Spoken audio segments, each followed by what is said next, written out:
샬롬 할렐루야.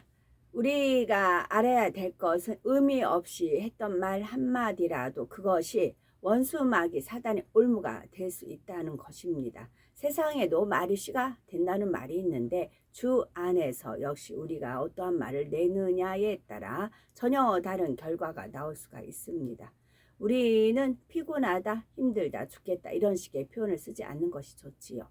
그래서 세상에서는 쉽게 낼 수 있는 말 한마디이지만 주 안에서는 우리가 이런 부정적인 표현들로 인해서 원수마귀 사단에게 송사거리를 주는 것이 될 수도 있습니다. 제 피곤하다 해서 자꾸 피곤을 줘야 돼. 그게 송사를 하는 겁니다.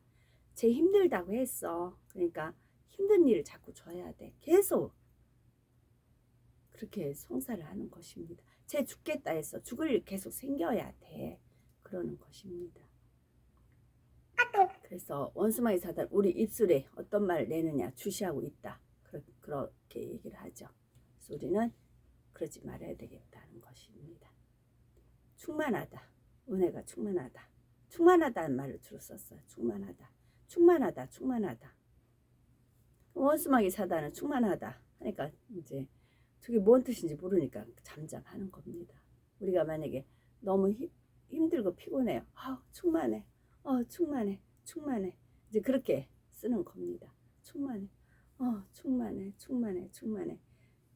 원수마귀 쓰는 듣는 소리로만 이제 듣고는 충만하다니까 어떻게 송사거리 할 수 없는 겁니다. 피곤해 죽겠어. 피곤해 죽겠다고 했어. 그렇게 자꾸 송사를 하는 겁니다.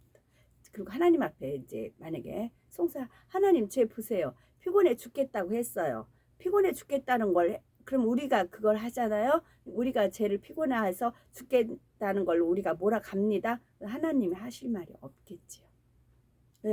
충만해. 피곤하고 힘들고 막 그래요. 충만해. 충만해. 충만해. 그러면 원수마귀 사단이 할 말이 없지. 예를 들어 자녀가 말을 안 듣는다 해서 너는 왜 그렇게 말을 안 듣니? 왜 그렇게 부모 속만 썩이니? 커서 뭐가 되려고 그러니? 이런 말만 자꾸 듣는 자녀들은 내가 커서 뭐가 될까 생각하게 되고 그것이 자녀의 마음에도 심겨질 뿐만 아니라 말이 올무가 되어 그대로 이루어질 수 있음을 알아야 하지요. 욥기에도 보면 욥도 하나님을 경외하고 악에서 떠난 자였지만 그 마음에 항상 자녀들로 인해서 부정적이고 두려운 마음을 가지고 있으니 결국은 그 두려움이 현실로 임하게 되었던 것처럼 말이죠. 따라서 우리는 무익한 말 한마디라도 그에 대해 마지막 심판 날에는 반드시 하나님께서 물으신다는 사실과 우리가 무심코 했던 말 한마디라도 나중에 열매가 되어 돌아올 수 있다는 사실을 명심하여 말 한마디에 더 신중을 기해야 되겠습니다. 더 신중을 기해야 되겠습니다.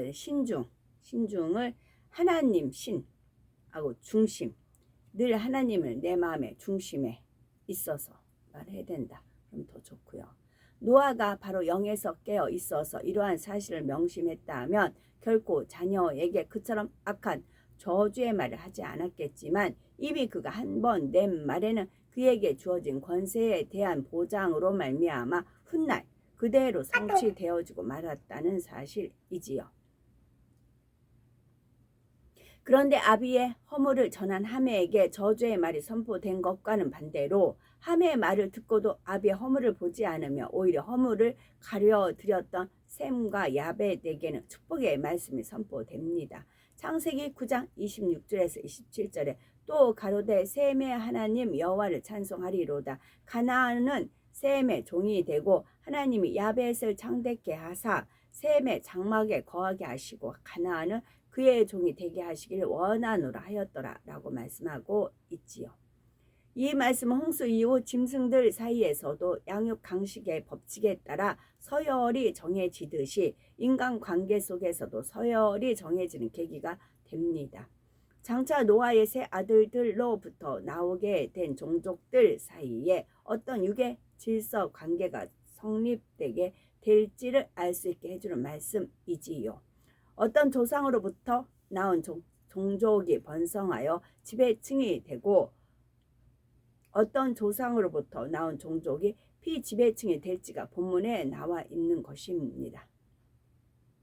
창세기 10장에 기록되어 있는 노아의 세 아들들의 계보를 토대로 하여 학자들은 오늘날 전 세계에 퍼져 있는 인류가 노아의 세 아들들 중에 각각 누구로부터 비롯되었는가를 다음과 같이 설명하고 있습니다. 먼저 야벳은 오늘날 유럽 민족의 조상이 되었다고 합니다.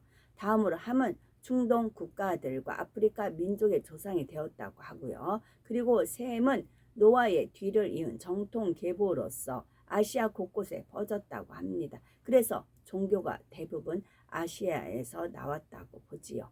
그렇다면 과연 노아의 세 아들들 사이에 어떤 질서 관계가 세워졌을까요? 어떤 분들은 육적인 어려움 가운데 있을 때 간절히 하나님을 찾고 매달려서 축복을 받음으로 육적인 어려움을 면하고 편안함을 누릴 수 있게 되면 자칫 전에 뜨거웠던 신앙이 식어지는 경우를 보게 됩니다. 그렇게 되면 잠시 찾아왔던 육적인 평안함은 다시금 물거품으로 사라지고 말지요. 그러므로 우리가 추구해야 할 평안함은 바로 영적인 평안함입니다. 영적인 평안함이 없이 오는 육적인 평안함은 언제 사라질지 모르는 안개와 같은 것이고, 영적인 평안함이 없이는 참된 육적인 평안함도 올 수가 없지요. 그렇다면 영적인 평안함은 어떻게 오는 것일까요? 바로 내 영혼이 잘 되는 만큼 주어지게 됩니다.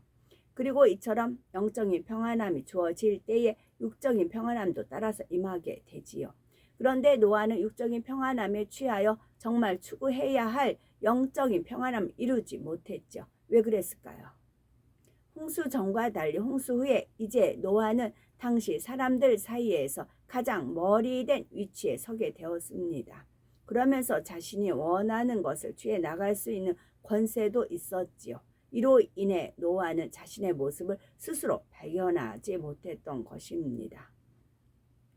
이는 오늘날도 마찬가지이지요. 섬기는 위치에 있을 때는 열심히 다른 사람을 섬기고 충성하던 사람이 섬김받는 위치에 서게 되면 어느새 섬김 받으려 하는 모습이 나오는 것을 보게 됩니다. 지적받기 원하던 겸비한 마음에서 이제는 다른 사람을 지적하고 가르치려는 마음이 되어지지요. 이는 결코 없던 모습이 나온 것이 아닙니다.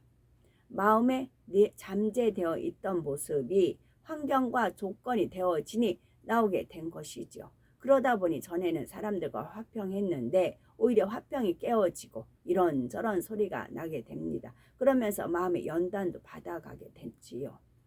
이때 영으로 깨어 기도하는 사람은 잠시 이러한 모습이 나왔다 해도 성령의 역사 속에 스스로의 모습을 발견하고는 이내 변화되기 위해 노력합니다. 이런 사람에게는 이 시간이 자신을 발견하여 더욱 영으로 변화되는 값진 연단의 시간이 되는 것입니다.